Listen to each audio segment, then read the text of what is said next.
host has spent decades studying the Bible in the original languages. He holds degrees from the University of Wisconsin, Moody Bible Institute, Asbury Theological Seminary, and Bethel Theological Seminary.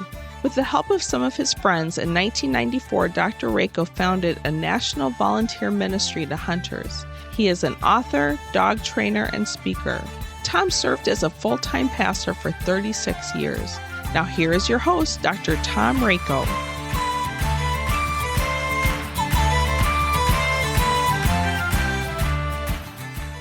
Thanks for joining us here on the Rakow Publications Quill.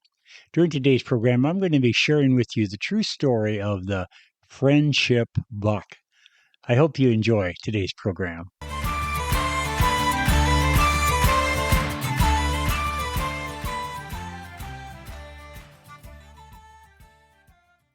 The friendship buck. For decades, I had almost exclusively hunted public land. I'm too shy or just plain chicken to ask permission from landowners. As much as I love to hunt, my fear of rejection or some unpredictable response when knocking on a landowner's door paralyzes me. Although I have some inklings as to why this is the case, I'm not certain. However, my South Dakota friend Travis Vaught is an incredible person. He's a talented musician, songwriter, pastor, speaker, dad, hunting and fishing guide, as well as a faithful and generous friend. The Bible tells us in Proverbs 17:17, a friend is always loyal, and a brother is born to help in time of need. On many occasions, Travis has told me, go ahead and hunt up by the windmill if you want.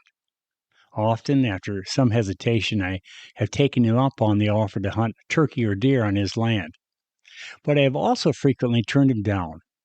After all, Travis is a passionate hunter himself and has harvested a lot of nice bucks. And due to his pheasant guiding in the fall, I realize he has a limited number of opportunities to get out on his own property for an evening hunt.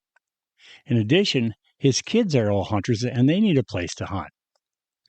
Nevertheless, one fall afternoon, I decided to take Travis up on this offer. I headed toward a metal ladder stand. The stand was located down a steep hill and along the end of a deep ravine. It was a place where deer were easily able to cross. The main ditch itself ranged from 10 to 15 feet across and about that deep. The stand had been placed in a great location. Even so, with my longbow, the stand offered a very limited number of shooting options. I tried pulling the bow back in various directions to determine which shots were possible. The length of my bow greatly limited where I could shoot.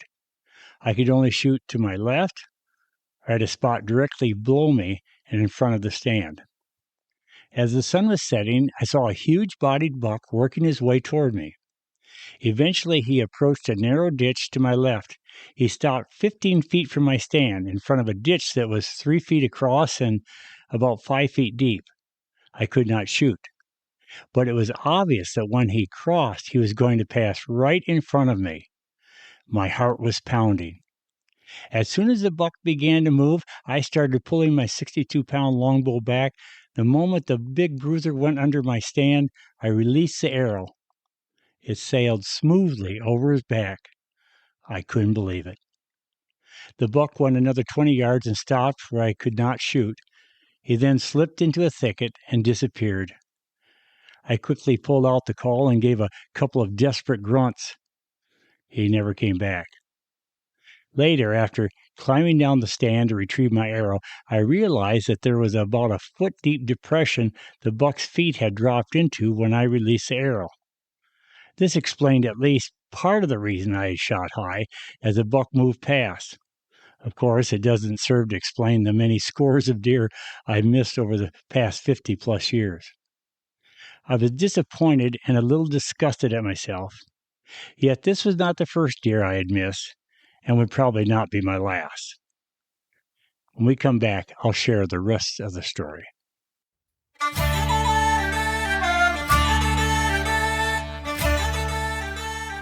Hunting Miracles, Ancient and Modern, contains true stories of how God has worked in the lives of hunters down through history. This unique work, edited by Dr. Tom Rakow, contains true stories by 9 different contributors. In Hunting Miracles, readers discover miracles that took place on hunts more than 1,000 years ago. See how God has used deer, ducks, geese, and even wood ticks to reveal His power and presence.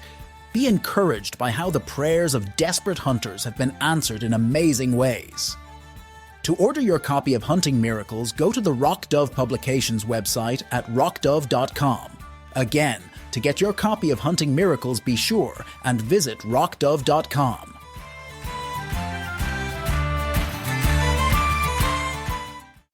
The Friendship Buck, Part 2.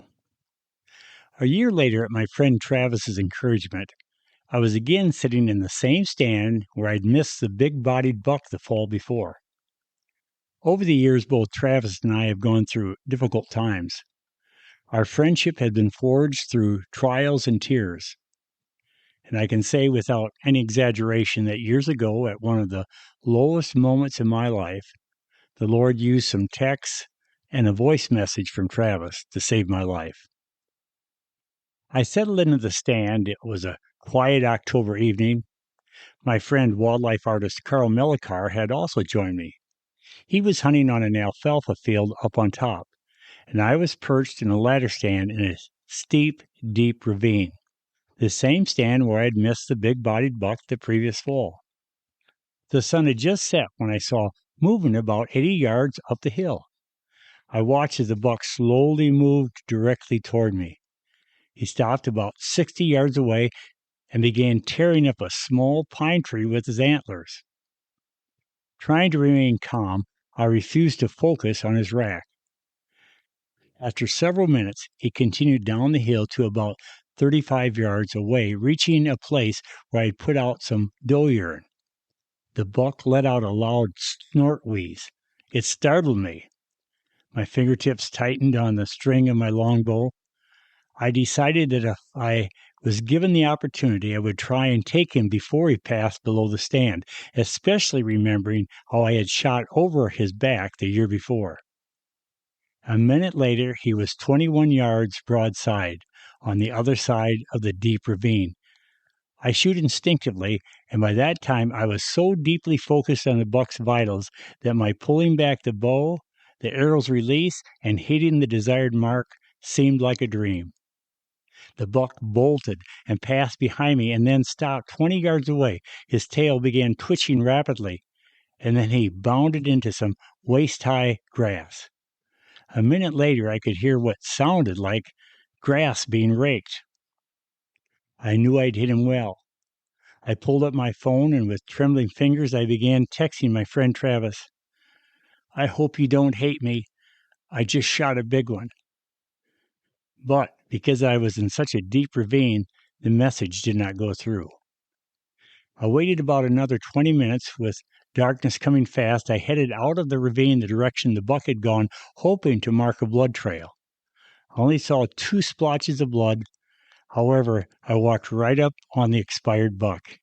He was on his back with his feet up in the air. This huge-bodied 6x6 whitetail pushed 230 pounds field dressed. Although his rack was not large, he did make the Pope and Young record book. I got to the top of the hill and called Travis. He answered with an excited voice, "Did you get one?" I said, "I hope you're not mad. I shot a big one." "Great," he said. "Hey, I've got some hunters here that I was guiding, and they want to see him. We will come out and help you get him out." My friend Carl wanted to go down and help me get the deer out. However, many years before, when in high school, Carl was in a bad motorcycle accident. He was miraculously spared.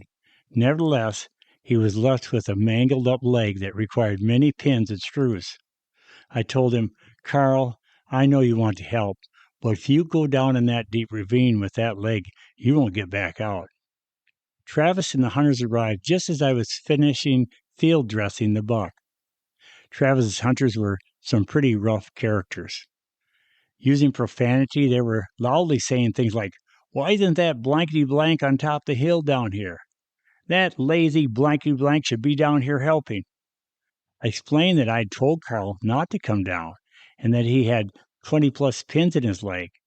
If he came down, it would be extremely difficult to get him back out of the ravine. Unknown to me, Travis informed the hunters that a few months before I had had a heart attack. He was concerned about my heart. Travis and his pheasant hunters grabbed the buck and started dragging him up the hill so fast I could hardly keep up with them. Later I found out why. Up on top, I asked these men if I could pray with them. They bowed their heads as I thanked God for the deer and for these men's help in getting the buck up the hill. Travis told me that later they teased him, saying, "We thought we were going out to see a deer, and instead you took us to a prayer meeting." Like I stated earlier, I thought Travis might be upset that I shot this buck. But rather than being upset, he was almost as excited as I was. He showed no regret that I harvested the buck, but instead he was rejoicing with me. The Bible says, "Be happy with those who are happy and weep with those who weep," Romans 12:15. Although I'm a number of years older than Travis, his maturity in this area is still miles ahead of me. Well, I hope you enjoyed today's program, and I hope you'll join us again next time right here on the Rock Dove Publication Quill.